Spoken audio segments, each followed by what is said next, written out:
আসসালামু আলাইকুম। আমার পিছনে যে জমিটা দেখতে পাচ্ছেন, এখানে গম লাগানো হলো।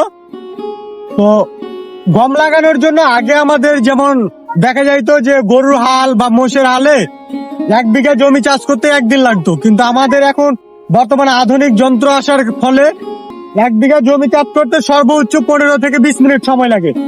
তার চাকর প্রমাণ আমার পিছনে দেখেন ওইদিকে, যে ট্রাক্টর দিয়ে হাল চাষ করতে একসঙ্গে প্রায় 2-3 হাত মাটি নিয়ে চলে যাচ্ছে হাল চাষ করে। ওই মাটিটা যা 2 বার গেলে চাষ হয়ে যাচ্ছে। আর এর ফলে আমাদের প্রথমত যেমন সময় বাঁচছে, তেমন আমাদের খরচ কমছে।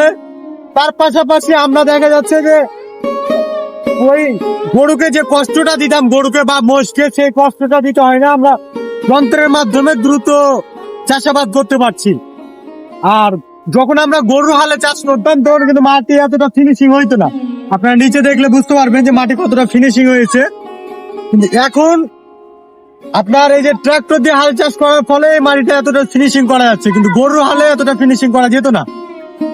তাই অবশ্যই আমাদের দেশ যেমন এগিয়ে গেছে, ঠিক তেমনি আমাদের কৃষিও এগিয়ে গেছে।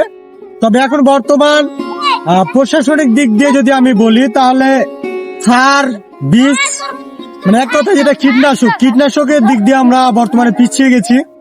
যে এখন ইউরিয়া, ডিএপি পাওয়া যাচ্ছে না, সিরিয়াল ধরে নিতে হচ্ছে। আমি এটাই আবার একটা মেসেজ, ঊর্ধ্বতন কর্মকর্তা যারা আছে অবশ্যই আপনারা এই সাইডটা দেখবেন।